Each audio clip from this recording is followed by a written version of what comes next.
Hello बच्चों, कैसे हो आप लोग। आई होप आप लोग बढ़िया होंगे, बढ़िया से स्टडी कर रहे होंगे। यूट्यूब चैनल पर जो भी लेक्चर्स आप लोगों को प्रोवाइड किए जा रहे हैं उसको बड़े अच्छे से और बड़े मज़े में देख रहे होंगे। जैसे कि बच्चों इन्फो में हमारे यूट्यूब चैनल पर क्लास 10th के मैथमेटिक्स और क्लास 10th के साइंस के लेक्चर्स आपको प्रोवाइड किए जा रहे हैं। आपको करना क्या है, बस लेक्चर को सीक्वेंस से देखना है और उसके मैथमेटिक्स की तो प्रैक्टिस करनी है, साइंस के क्वेश्चन आंसर्स आपको नोट्स बनाने हैं और PDF फाइल भी आपको हर चैप्टर की प्लेलिस्ट में प्रोवाइड करा दिया गया है। वहाँ पर जाके आप नोट्स डाउनलोड कर सकते हो, अपने आंसर्स भी लर्न कर सकते हो। बच्चों सबसे पहले कोई भी लेक्चर देखते हो आप उसको लाइक करें, किसी मोबाइल में देख रहे हो तो उसको चैनल को सब्सक्राइब करें और जो भी आपका सोशल मीडिया प्लेटफॉर्म है व्हाट्सएप, फेसबुक, वहाँ पर जाके आप चैनल को शेयर भी करिए, वीडियो लेक्चर्स को शेयर करिए ताकि ज़्यादा से ज़्यादा बच्चों इससे जुड़ सके। ओके बच्चों, आइए आज हम बच्चों एक नए चैप्टर पर आएंगे। प्रीवियस लेक्चर में हमने चैप्टर नंबर 15 कंप्लीट किया था। आज हम चैप्टर नंबर 16 स्टार्ट करेंगे और चैप्टर नंबर 14 भी हमने कंप्लीट किया, चैप्टर नंबर 15 भी हम लोगों ने कंप्लीट किया और चैप्टर नंबर 16 पे आए। ये चैप्टर, इसकी जो मार्किंग बात करूँ, बोर्ड में इस चैप्टर का जो मार्किंग है 1 मार्क्स का है। चैप्टर ये कितने का है बच्चों? 1 मार्क्स का है। चैप्टर का नाम है sustainable management of natural resources, Hindi में बोले तो प्राकृतिक संसाधनों का प्रबंधन। Chapter number 16 class 10 subject science. जो बोर्ड में इसका वेटेज है बच्चों 1 मार्क्स का है। कितने का है? 1 मार्क्स का है। अब आपके मन में एक डाउट आएगा, सर 1 नंबर का है, चैप्टर इतना लेंथी है, इसको बाद में भी तो पढ़ सकते हैं या हम कम टाइम भी इसको दे सकते हैं, कोई इतना हमारे लिए इम्पोर्टेंट भी नहीं है। नहीं बच्चों, अब ध्यान रखिएगा, हमें जब हमारा टारगेट बहुत बड़ा होता है, जब हम 100 में 100 की सोचते हैं तो वहाँ पर ये नंबर हमारे लिए काफ़ी इंपॉर्टेंट है। आप इस बात को ध्यान रखिएगा, कोई भी चैप्टर कम नंबर का है तो उसको आप हल्के में ना लें, उल्टा उसमें आपको ज़्यादा मेहनत करनी है क्योंकि आएगा बोर्ड में इसमें एक ही क्वेश्चन और कहीं से भी आ सकता है। इसीलिए किसी भी चैप्टर को हल्के में नहीं लेना है। चैप्टर नंबर चाहे 14 हो, 15 पढ़ रहे हैं, पढ़ा हमने, 16 अब पढ़ेंगे, चैप्टर को हल्के में ना लेना है हमें। जनरल साइंस के चैप्टर है, आप इसको 2-3 बार रीड करिएगा, ऑटोमेटिकली बच्चा आपको लाइन टू लाइन लर्न हो जाएगी। बस हल्के में ना ले कि 1 नंबर का चैप्टर है कभी भी पढ़ लेंगे, कैसे ही पढ़ लेंगे, नहीं, उतनी ही मेहनत से पढ़िए जितना हम लाइट वाले चैप्टर को कंसेप्ट हमने मेहनत किया, ऐसे इसको भी आपको उतना ही मेहनत करना है। बस आपको सीक्वेंस से पढ़ना है बच्चों। क्या करना है? सीक्वेंस से पढ़ना है। आइए बच्चों, अब हम बात करते हैं चैप्टर नंबर 16 प्राकृतिक संसाधनों का प्रबंधन। आखिरकार इस चैप्टर में है क्या, पहले तो वो बात करते हैं। हम इस चैप्टर में बच्चों हमारे जो रिसोर्सेज है उसका मैनेजमेंट कैसे किया जाता है, इन सब चीज़ों के बारे में इस चैप्टर में जिक्र करेंगे। तो आप लोग ध्यान से समझिएगा, थ्योरेटिकल चैप्टर है, ज़्यादा कोई इसमें कैसे रोल नहीं है, सिंपल सा चैप्टर है, तो आप लोग अच्छे से समझिएगा, ध्यान से सुनिएगा। बस बुक ओपन करिएगा, लेक्चर को सीक्वेंस से देखिएगा, डेली देखिए। ओके बच्चों, ठीक है। तो आप लोग पेज नंबर इंग्लिश मीडियम की बुक का 266 निकालिएगा, ओपन करिएगा पेज नंबर 266। और आपको पेज नंबर नहीं भी मिलता है, मान लो आपके पास अलग पब्लिकेशन की बुक भी हो तो कोई दिक्कत नहीं है, आप तो बस चैप्टर नंबर 16 ओपन कर लीजिए। आप लोग बच्चों कौन सा चैप्टर? चैप्टर नंबर 16, ठीक है। और स्टार्ट करते हैं हम लोग, ध्यान सुनिएगा। Living in harmony with nature is not new to us. Sustainable living has always been an integral part of India tradition and culture। प्रकृति के साथ सजीवों का सामंजस्य शुरू से रहा है। हम प्रकृति पर पूरी तरीके से निर्भर है। जैसे कि आपको पता है हमें हर चीज़ नेचर से मिलती है, ऑक्सीजन नेचर से मिलता है, खाने पीने की चीज़ें नेचर से मिलती है, हर चीज़, एवरीवन, हर ऑब्जेक्ट हमें नेचर से मिलता है। तो हमारा नेचर से प्रेम शुरू से ही रहा है। हम नेचर की पूजा पाठ करते हैं, हम उसको सम्मान देते हैं, उसको रेस्पेक्ट करते हैं। हमारी भारतीय संस्कृति में हम प्रकृति को पूजते हैं, वनों को भी पूजते हैं। It has been integrated with our long lasting traditional practices. और हमारे वैदिक पुराण काल से, आज से नहीं, हम शुरुआत से ही इनको हम आस्था की नज़र से देखते हैं। Customs, art and craft, festivals, food, beliefs, rituals, folklores integrate with in the philosophy that the entire natural world be in harmony. हमारे घर में कोई सा भी वर्क हो, चाहे धार्मिक प्रोग्राम हो, हम कोई भी काम वर्क करें, सभी में प्रकृति का रोल है। हम प्रकृति को सबसे पहले मानते हैं और कहा भी गया है प्रकृति हमें ही जीवन देती है। which is reflected the famous perhaps Sanskrit Vasudev कुटुंबकम। आपने एक वर्ड सुना होगा वसुदेव कुटुंबकम, इसका मतलब है सारी पृथ्वी, the entire earth is our family, पूरी पृथ्वी हमारा परिवार है। The perhaps is mention in Manu Upanishad, that is probably part of ancient Indian text Atharvaveda. Atharvaveda में भी ये बातें बोली गई है। तो बच्चों प्रकृति के साथ संबंध हमारा शुरू से ही रहा है, आज से नहीं है। बस प्रकृति को हमें मानना चाहिए, उसका सम्मान करना चाहिए, उसके साथ छेड़छाड़ ना करें, नहीं तो वो जिस दिन अपना रूप दिखाती है फिर हम उसके आगे कुछ नहीं कर सकते। आइए बच्चों, in class 9th we have already learned about some natural resources like soil, air and water, and how various components are cycled over and over again in nature. Also we learned in the previous chapter about the pollution of these resources because of some of our activities in this pollution of these resources, because some of our activities in this chapter we shall look at some of our resources and how are using them.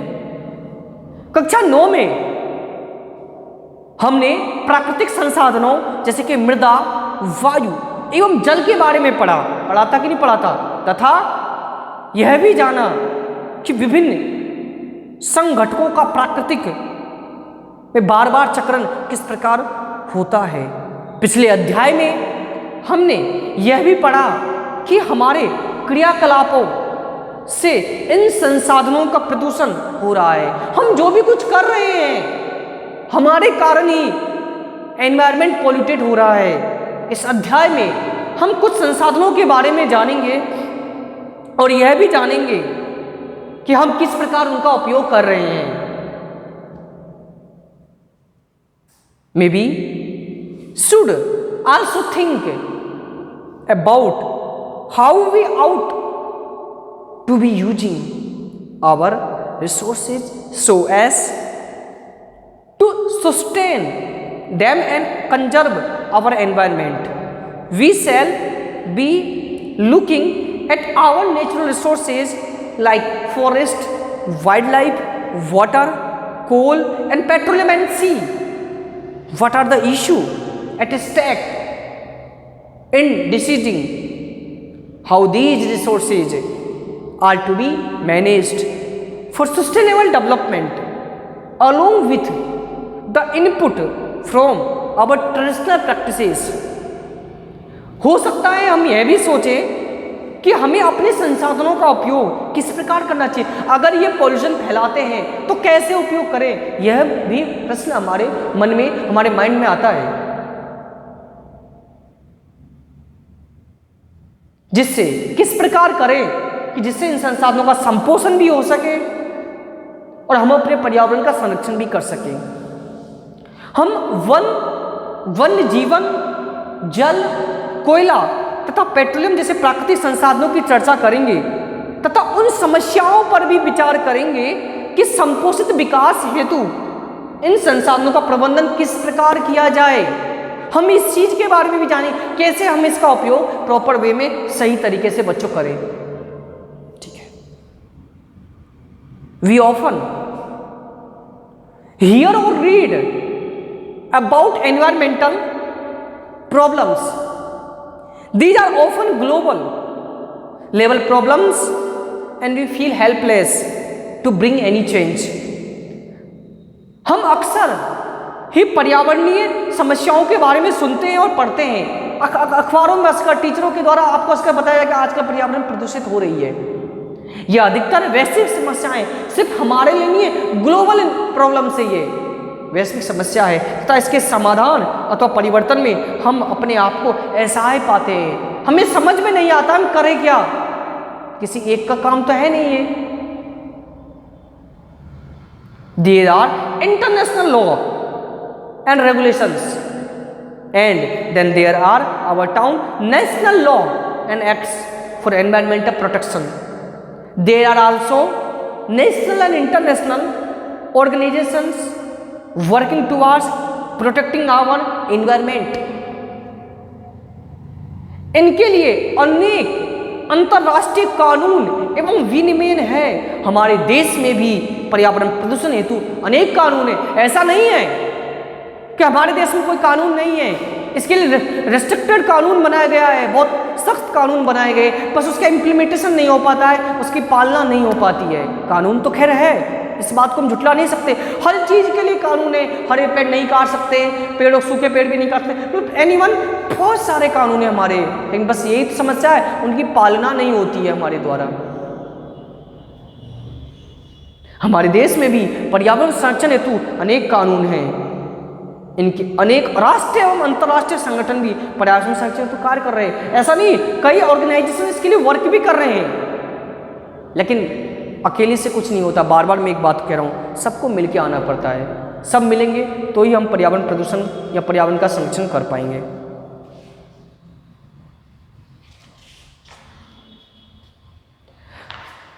तो इस तरीके से बच्चों आपको दिया गया है topic. एक और टॉपिक पढ़ते हैं हम लोग नेक्स्ट पेज पे। Awareness about the problem caused by the unthinkingly exploiting our resources has been a fairly recent phenomena in our society.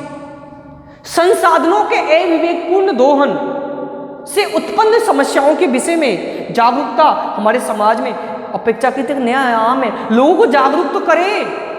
आखिरकार इन समस्याओं से उनको क्या इन पर्यावरण के इन होने वाले परिवर्तन से उनको क्या समस्या आ सकती है, इस बारे में उनको बताए तो सही, ताकि वो अवेयर हो, चिंतित हो। लोगों को तो पता ही नहीं क्या हो रहा है। जब ये जागरूकता बढ़ती है तो कुछ ना कुछ कदम भी उठाए जाते हैं। लोग जागरूक होंगे, डेफिनेट कोई ना कोई स्टेप्स उठाएंगे। यू मस्ट हैव हियर्ड, आपने सुना होगा about the Ganga action plan, the multi crore project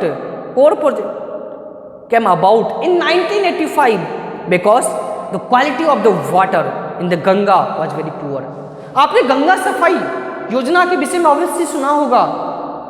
कई करोड़ की है वो योजना, करीब 1985 में इसलिए प्रारंभ की गई क्योंकि गंगा की जल की गुणवत्ता बहुत कम हो गई थी। जो गंगा हम उसको अपनी माता, उसको देवी मानते हैं, उसको पूजते हैं, कहते हैं जिसमें सभी पाप धुल जाते हैं, और हमारे हिंदू धर्म में उसको बहुत आस्था का प्रतीक भी मानते हैं।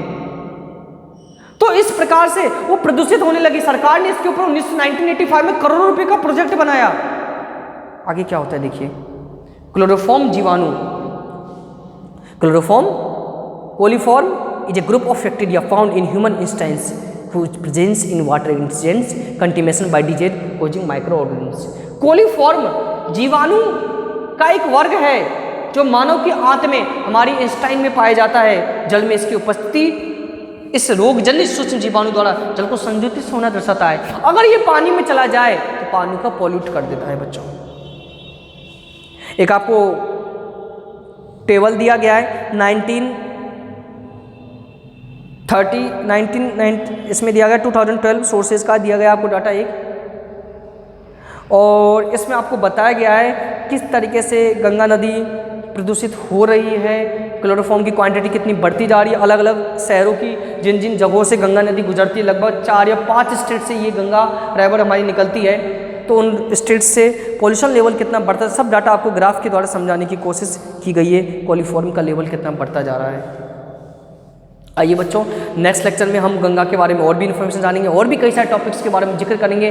तो बच्चों अब लेक्चर को सीक्वेंस से देखिए, कोई भी लेक्चर देखते हो उसको सोशल मीडिया प्लेटफॉर्म पर शेयर करें ताकि ज़्यादा से ज़्यादा बच्चे इससे जुड़ सके। So thank you students, thank you for watching this video and attend this session.